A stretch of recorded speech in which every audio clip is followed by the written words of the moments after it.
तो प्रधानमंत्री नरेंद्र मोदी हर महीने मन की बात में देश से जुड़ते हैं, पर क्या कभी सोचा है कि इन सारी कहानियों के पीछे वो असल में क्या कहना चाहते हैं?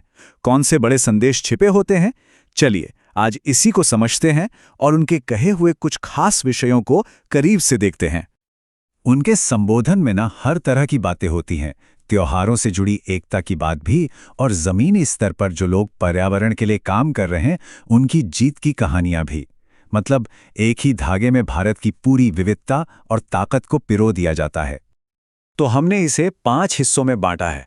सबसे पहले बात करेंगे त्योहारों में एकता की, फिर देखेंगे कि जमीनी स्तर पर पर्यावरण के लिए क्या कमाल हो रहा है, इसके बाद भारत की अपनी चीजों, अपनी विरासत से सीखने, और आखिर में नई कहानियों की तलाश पर भी बात करेंगे।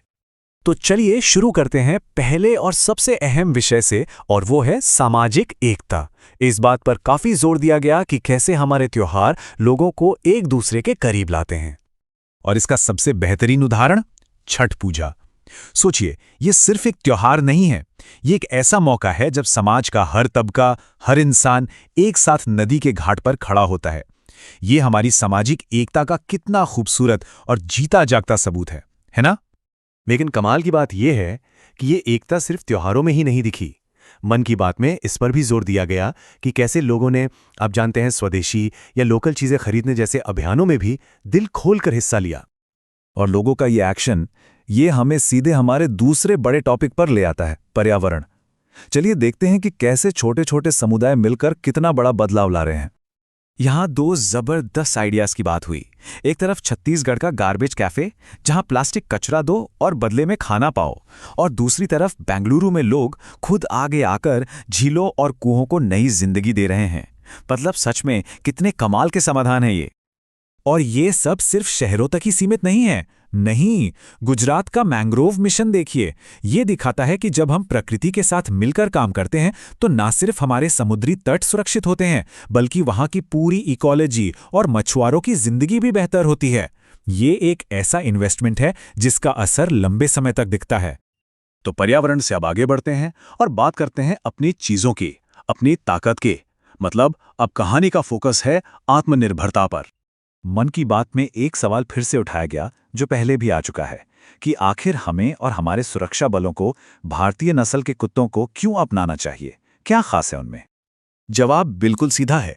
ये नस्लें हमारे देश के माहौल में पली बढ़ी हैं, यहीं के लिए ही बनी हैं।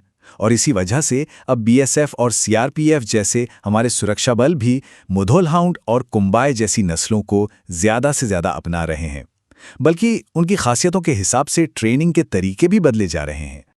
और इसका एक जीता जागता उदाहरण है रिया, एक मुधोल हाउंड। बीएसएफ ने उसे ट्रेन किया और उसने all India police duty meet में पहला प्राइज जीता। सोचिए, उसने कई विदेशी नस्लों को पीछे छोड़ दिया।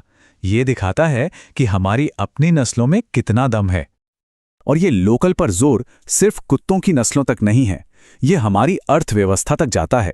जैसे कि भारतीय कॉफी, आज दुनिया भर में इसकी कितनी डिमांड है। कर्नाटक से लेकर नॉर्थ ईस्ट तक हमारे देश में इतनी तरह की कॉफी उगती है, और ये हमारी अर्थव्यवस्था के लिए बहुत बड़ी बात है। अब जरा सोचिए, ये सारी बातें जो हम कर रहे हैं, चाहे वो पर्यावरण हो या आत्मनिर्भरता, ये सब कहीं ना कहीं हमारी जड़ों से, हमारे इतिहास और विरासत से जुड़ी हैं। चलिए अब देखते हैं कि मन की बात में अतीत से क्या सबक लिए गए। एक बहुत बड़ी और महत्वपूर्ण बात का जिक्र हुआ, हमारा राष्ट्रगीत वंदे मातरम। जल्द ही इसकी रचना के 150 साल पूरे होने वाले हैं। बंकिम चंद्र चट्टोपाध्याय जी ने इसे लिखा था, और ये गीत सिर्फ शब्द नहीं है, ये अपनी मातृभूमि के लिए सम्मान और प्यार का एक भाव है, एक एहसास है। फिर याद किया गया सरदार वल्लभ भाई पटेल को, उनकी भी 150वीं जयंती आने वाली है। सोचिए, एक कामयाब वकील से लेकर आज के भारत को एक करने वाले लौह पुरुष तक का उनका सफर लीडरशिप और देश बनाने की एक मिसाल है। और साथ ही आदिवासी नायक कुमाराम भीम को भी याद किया गया, एक ऐसा हीरो जिसने दबे कुचले लोगों के हक के लिए, अन्याय के खिलाफ आवाज उठाई। उनका साहस आज भी प्रेरणा देता है। तो एक तरफ इतिहास को याद किया गया और दूसरी तरफ ये भी देखा गया कि हमारी विरासत भविष्य में कैसे जिंदा रह रही है। और इसका सबसे अच्छा उदाहरण है संस्कृत। आज के युवा कंटेंट क्रिएटर्स सोशल मीडिया पर संस्कृत को एक नया मॉडर्न अंदाज दे रहे हैं। ये बहुत ही दिलचस्प बात है। तो इन सारी कहानियों में, चाहे वो पर्यावरण की हो, विरासत की हो या कुत्तों की, एक बात कॉमन है। वो है बदलाव की ताकत जो आम नागरिकों के हाथ में है। और यही आइडिया हमें हमारे आखिरी हिस्से पर लाता है, भविष्य के लिए प्रेरणा। और देखिए, मन की बात का जो आखिरी संदेश था वो बहुत पावरफुल था कि ये जो किस्से हमने सुने, ये बस कुछ गिनी चुनी कहानियां नहीं हैं। नहीं, ये उस बड़े बदलाव का सबूत हैं जो देश के हर गांव, हर कस्बे, हर शहर में हो रहा है। और ये पूरी बातचीत हमें एक सवाल के साथ छोड़ जाती है कि हमारे आसपास, हमारे अपने मोहल्ले में, हमारे शहर में बदलाव और इनोवेशन की ऐसी कौन सी कहानियां हैं जो अभी तक दुनिया के सामने नहीं आई हैं? कौन सी कहानियां हैं जिन्हें सुना जाना बाकी है?